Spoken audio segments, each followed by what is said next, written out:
Today we're going to be talking about a cognitive distortion called a mental filter. It's a thinking error where you interpret everything as negative, even if things could be good.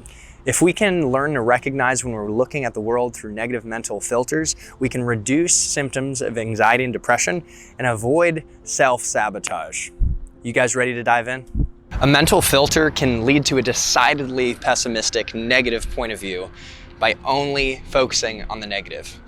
For example, similar to overgeneralization, someone looking through a negative mental filter will take one negative piece of information and hyperfocus on it and exclude all the other aspects of positive information. In a relationship, maybe your partner makes a negative comment or you have an argument and you hyperfocus on that and think your relationship is totally lost, it's over, it's horrible, when you're not considering all of the positive comments and positive experiences that you've had over the years.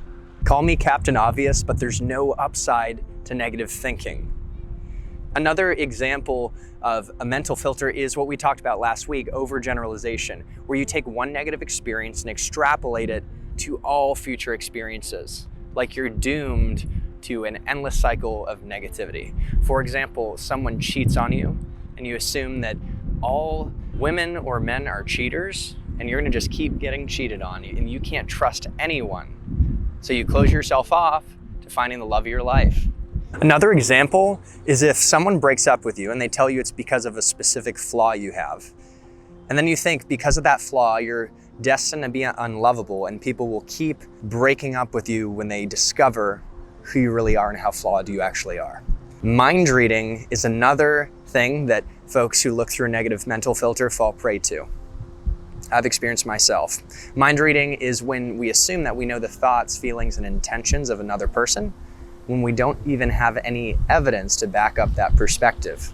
We assume that we know what they're thinking and that our perspective is truth, when it's probably pretty distorted, right?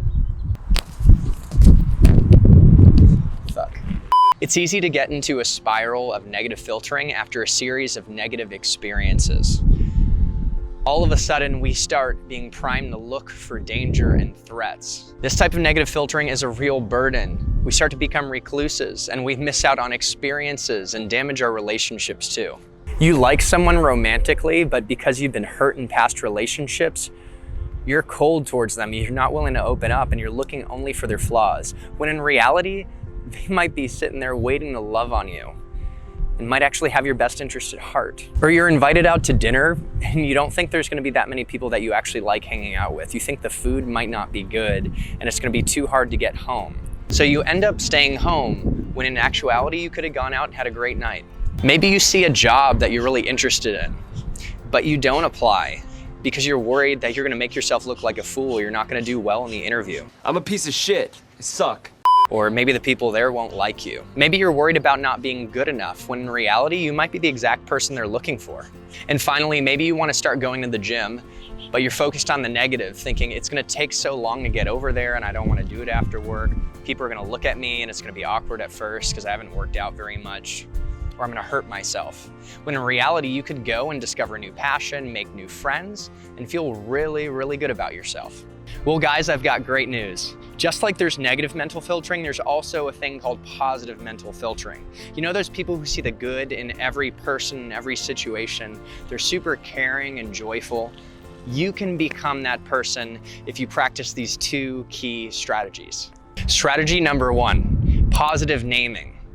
You take a negative scenario and interrupt your negative thoughts by giving that scenario a positive name or frame of reference. For example, the big scary test becomes an opportunity to show how much that I've learned. Strategy number two, modifying assumptions. Especially when we're anxious, it's easy to fall into the trap of assuming the worst case scenario in almost all situations. These negative assumptions stop us dead in our tracks and cause us to rethink everything that we're doing. If we can challenge these negative assumptions, though, we start to open ourselves up to the consideration of more positive outcomes, and that's much more motivating. When we make negative assumptions, they're usually unrealistic. They're not based in an accurate perception, and they're usually super rigid too. What if we could let go of these assumptions and replace them with more realistic, positive outcomes. So guys, that's it for today. I hope this video was helpful. I hope you can implement these strategies to create an upward spiral of positive thinking in your lives. You guys deserve the best. I love y'all, and I'll see you next week.